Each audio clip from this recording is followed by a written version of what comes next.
Alrighty, hello ladies and gentlemen, welcome to the show, Serving Nerve, where we talk about whatever we want, and today we're going to be going through more fat acceptance cringe compilations. So yeah, let's just get into this. Alrighty my people, I just want to interject that I do have a Patreon, and I do want to point out that if you want to support the channel, there is exclusive content on there, and I upload once a week. So yeah, if you want to check it out and support the channel, cool. If not, then let's get on with the video. You want to know what's fatphobic? The photo booths. And here's why.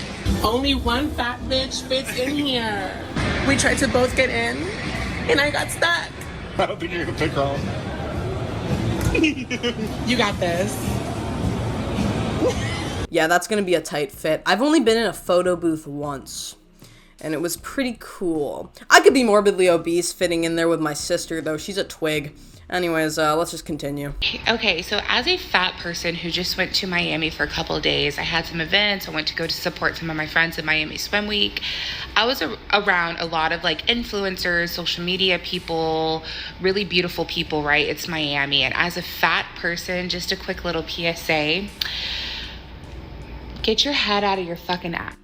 Okay, so not... That's so ironic. It's like, bro, she's talking about going out to Miami and like living it good, going out and just being a supportive friend or like influencer. She's influencing around. And you know what? I can level with this a little bit because I've heard that Miami, it's like very body focused vibes, like sexy chicks everywhere, a lot of work done on those bodies, lift everything, plump everything, look good, get the tan, and then you get your man. But, I don't know, man. I've also had the same level of intimidation being in Texas because there are some areas where it's like, man, every dame looks like she's meant to be in fame. Like, it's like the, like, most stereotypically hot chicks and hot dudes that you'll find just happen to congregate all around where I live. And they all look hot, and then I'm just out here with my headphones, walking around in my t-shirts and boxer shorts like a fucking incel. Sound like I'm holier than thou or I know all. But these people were very pretentious. A lot of people were really snobby, and it's just amazing how these people spend so much money on their looks and their bodies trying to perfect the outside, but the inside is so ugly. No communication, no smiles, people staring at the two fat girls going, like, I can't tell you how many people blatantly just were like, I mean, and I'm just like, these people are spending thousands of dollars to be beautiful, and they're the ugliest people. Like, you could just tell by their aura. I've got my sympathies and actually agree. There are people who are more willing to put the work in by paying money for somebody to give them a, BBL or something, or a boob job or some dealio or whatever, Botox or I don't know, versus actually put the mental work in and the moral work in to become a better person and be better towards other people. That's probably what it is. I don't know though. I mean, everybody's a little different. It's hard to tell what somebody's thinking, and also like perceptions equal reality, like you never know what somebody's like dealing with, going through, what they are personally like actually saying, and some people just have demeanors that come off as really condescending and rude when they're not actually trying to be, so it just depends. But yeah, also some people are just jerks.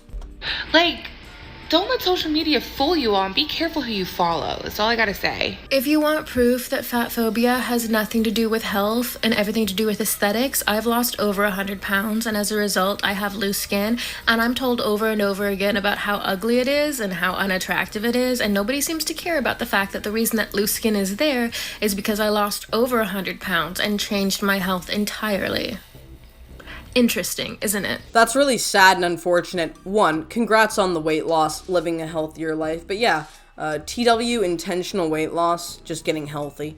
Some people can get triggered by that, I guess, but at the end of the day, I think it's more congratulatory than anything else because you went from being unhealthy, you're working towards your health, and if people are ignorant so much so as to be distasteful towards your loose skin, fuck them. They're not worth your time, they're not worth your energy. If it's a comment online or if it's somebody in your real life, don't give them any grace, just leave them be. They'll wallow in their own shame and self-hatred, I guess. I don't know. Personally, I think it's better to know what's good for you and for you to take care of yourself and for you to think better for yourself than to want to be, endorsed by other people. I think it's just belittlement and ignorance. But either way, a lot of people I think that are still fat and or have loose skin or don't look like ideally perfect after weight loss, I think they still face a lot of the similarities that somebody who's just obese would face. But that's just my opinion. I have no idea. I would just assume. To get straight to the point, I was watching WALL-E with my kids, and I've actually never seen this movie before. I was so extremely appalled about how fatphobic this movie was. Basically, the world ends and then humans go to outer space and they all apparently become humans who just sit down in a chair all day long and just eat and are told what to do and pretty much have no human existence in them. I've heard this before. People complain about the movie WALL-E and say it's fatphobic because the people are all fat. But to be fair, they're in a spaceship drinking like these pre-made like weird drinks, and their bone density's gone down over the years because they've been in outer space and stuff. And they also like aren't physically active and stuff, but they're also being controlled by a massive giant machine that wants them to be somewhat docile and like conformant to the system and stuff. Like it's like AI on crack. So it's like, I don't know, bro. Like, I think it's kind of stupid and petty to be complaining about this. This movie came out, like, 20 years ago or something. I gotta double check it, but I think it came out in, like, 2008. Yeah, it did come out in 2008. Like, I wouldn't let this movie have so much power over somebody as to think, oh my god, it's fatphobic. Especially when you're playing with, like, things like CGI and stuff. What's easier, making a little bubble person for every single person in the movie to indicate their character sprite, and then to also just like basically copy paste it with slight variability, or to make a unique human being for the entire show and have to replicate those human beings throughout the entire show. It's easier for you to just like copy paste basically, and that's what I think they did a little bit with WALL-E, and then also utilized that tactic to also create a storyline around it. I don't really see anything wrong with it. I'm personally not offended. I thought WALL-E was a pretty good movie, and I think it's kind of dumb that people are complaining about it. And all of these people in WALL-E are portrayed as fat people, which is extremely fatphobic because it's stupid to say it's fatphobic. I think it's dumb because these are also cartoon characters, bro. And if AI took over, you all know we'd become fat little dogs to them. Like, let's just be honest here. If a machine feeds and clothes me and treats me like a baby, I'm probably gonna act like a baby, and there's only gonna be a few people that rebel because we've been taken over by machines. And also, it's already happening now, kind of, a little bit, sort of, but not the way that the AI overlords have told me not to say. Anyways, I don't know what I'm talking about. But when it comes to this, I think it's a little dumb and a little silly to be saying, oh, the show, it's this movie, this 2008 movie, oh my god, it's fatphobic. It's fatphobic, bro. Even if somebody did sit down all day in a chair, everybody would still have a different body size.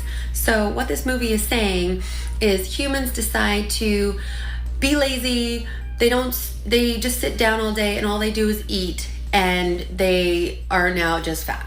I actually do think, like, if you can't tell, the sprite design for the WALL-E characters in the movie, the humans particularly, it's, like, all the same. It's literally all the same. They all look super similar. So I think it was definitely, like, a strategic choice to cost them a little bit less animation money more than anything else. I don't think there's any nefarious particulars about it, but I don't know. That's just my opinion. I've always been into cartoons and animation and, like, how animators do their shit. So personally, I look at this like, you know, more animation perspective and more design perspective than anything else. I don't really see anything like super evil about it and fatphobic. But I am biased because I think all this fat phobia stuff is delusional. And all they do is eat, and they are now just fat. Do you want to know what's fatphobic?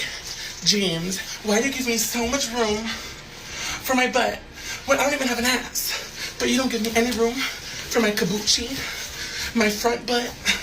The place where my ass really is, right here. It should not be this hard to put on jeans.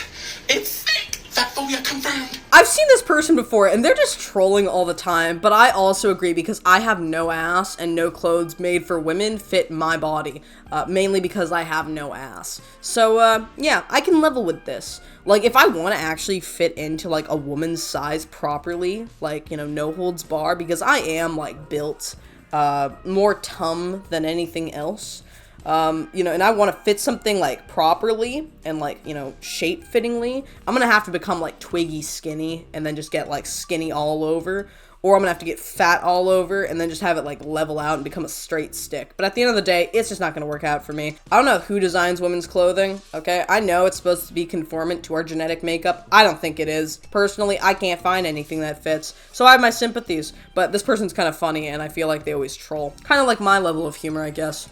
I don't like it because it reminds me of me. Anyways, no more deep philosophical talk about AI overlords and hating yourself when you see somebody who's a little bit like you online. But anyways, that's the video. Tell me what you think in the comments below, my people. Do you agree? Do you disagree? What do you think about all of this? And yeah, that was it. So I hope you all enjoyed, and I'll see you all next time. It has been lovely.